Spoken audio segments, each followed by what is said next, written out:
안녕하세요. 담배 같은 방송 감호에 오신 여러분을 진심으로 환영합니다. 이 시간은 7가지 치명적인 죄 중에 이미 오래전부터 다루어져 온 사탄의 화로라고 불리는 분노에 대하여 알아보겠습니다. 그런데 먼저 드는 질문 한 가지. 목사님, 화를 내는 것도 죄입니까? 인간이 가진 이 기본적인 감정도 죄가 됩니까? 우리는 너무 분노를 용서와 사랑이라는 관점에서 억압한 것은 아닌가 반성해 보아야 하고 그 궁극이 긍정적인 그 측면도 고려해 보아야 합니다.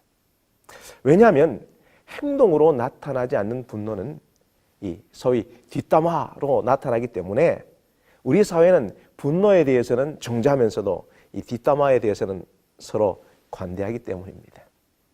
그래서 플라톤은 용기 있는 자만이 분노할 수 있으며 분노를 현자가 마땅히 지녀야 할 덕이라고 했습니다. 이 아리스토텔레스 역시 화를 낼 만한 일이나 대상에 대하여 적절한 때에 화를 내는 일은 칭찬받을 만하며 이것은 악이 아니라 도리어 미덕이라고 주장했습니다. 여러분, 더욱이 이 성경도 이 분노 그 자체는 죄악이 아니라고 가르치고 있습니다. 왜냐하면 분노 중에는 정의로운 분노, 거룩한 분노도 있기 때문입니다. 시내산에서 내려온 모세는 그의 앞에 놓여진 금송아지를 향하여 거룩한 분노를 내었습니다. 골리앗이 하나님의 군대를 능욕하는 장면을 본 다윗은 분연히 일어났습니다. 고리대금으로 동족의 피를 빨아먹는 관리를 향하여 정의로운 분노에 찬 느헤미야를 보십시오. 거룩한 분노로 노끈으로 채찍을 만들어서 성전 정결을 위하여 일갈하신 예수님을 보십시오. 그래서 수주 변영로 선생님은 논계라는 시를 통하여 거룩한 분노는 종교보다도 깊다라고 했습니다. 그러므로 하나님의 거룩함을 깨트리는 죄에 대하여 내는 분노와 사회가 잘못되었을 때 정의로운 분노와 보복이 아닌 사랑에 기초한 분노를 품는 일은 매우 필요하며 분노는 인간의 자연스러운 감정입니다. 그러나 치명적인 문제는 이 분노가 의로운 것이든 아니든 통제되지 못할 경우에 발생됩니다. 즉, 마음의 분노가 다스려지지 못했을 때 죄악이 될 수 있습니다. 너무 일찍 쉽게 참지 못하고 분노하는 것입니다. 또한 분노를 다스리지 못하고 오랫동안 품는 경우입니다. 결국 오랫동안 분노의 감정이 억제된 경우에는 더 많이 표출됩니다. 분노해야 할 마땅한 대상에게 마땅한 몫으로 갚아주는 이 정의의 수준을 유지하기가 쉽지 않기 때문입니다.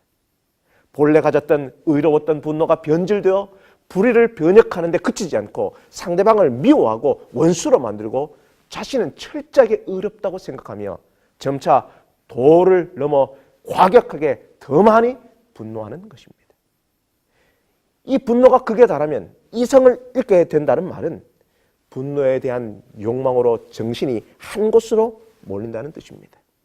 그래서 이성은 실종되는 것이 아니라 오히려 그 이성이 복수할 계획과 전략을 짜는 목적으로 몰리게 되는 것입니다.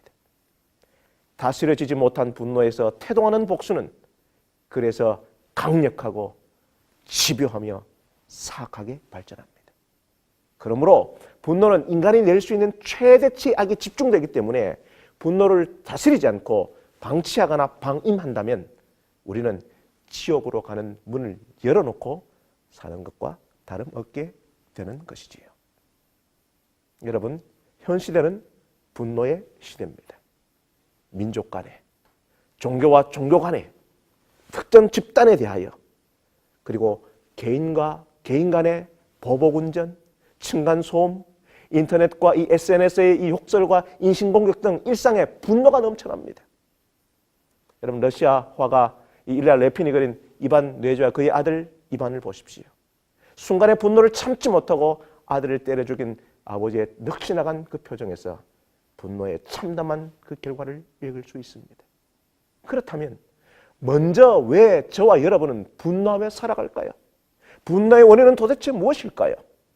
여러분 창세기 4장 1절에서 15절을 우리 찾아보시면 인류 최초로 살인하는 장면이 나옵니다.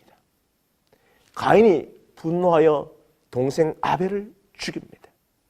문제의 발단은 가인은 농부이니 땅의 소산으로 제사를 드리고 아벨은 양을 치는 사람이니까 양을 제물로 드렸는데 하나님은 아벨의 제사는 받으시고 가인의 제사는 거절했습니다.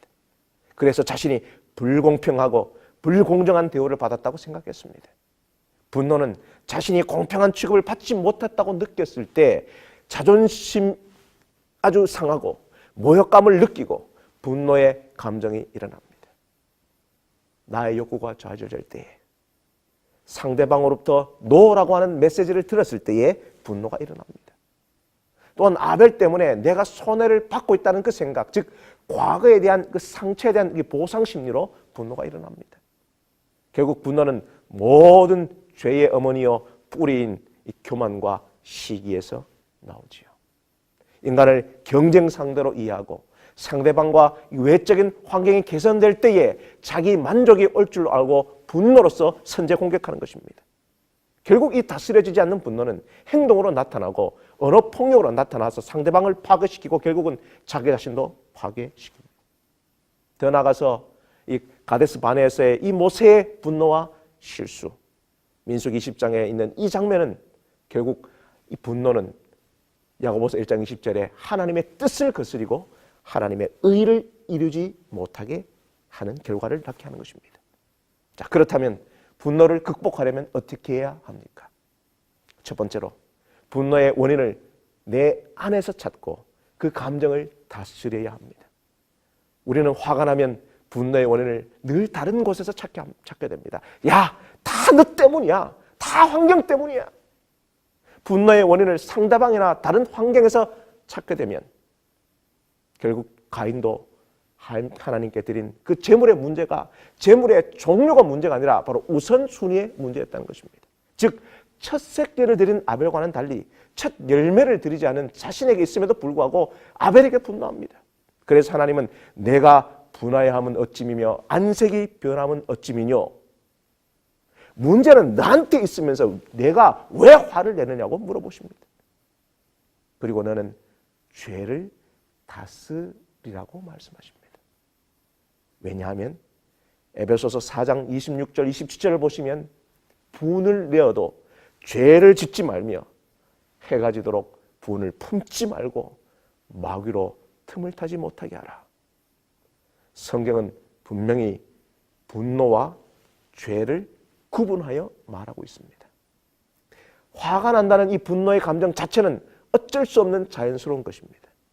그러나 이 분노의 감정이 발전되면 분노의 소원이 됩니다. 이 분노가 감정을 넘어 의지와 결합할 때 바로 죄가 됩니다. 화가 나니까 저 사람을 좀 어떻게 해주고 싶다, 때려주고 싶다는 이 마음을 품는 것이 죄의 소원입니다. 하나님이 여기까지도 이해하지만 문제는 죄의 소원이 죄악의 행동으로 발전하는 데 있는 것입니다. 날아다니는 새가 우리 머리에 이 똥을 넣을 수는 있지만 둥지는 못 들게 해야 하는 것입니다. 그러므로 감정을 다스리는 것이 중요합니다. 분노와의 전쟁은 다른 사람과의 관계 속에서 이루어지는 것이 아니라 바로 내 자신의 내면에서 일어나는 것이기 때문입니다. 분노는 내 내면에서 분투하며 다스려야지 결코 외부 환경이나 상대방을 개선한다고 얻어지는 것이 아닙니다.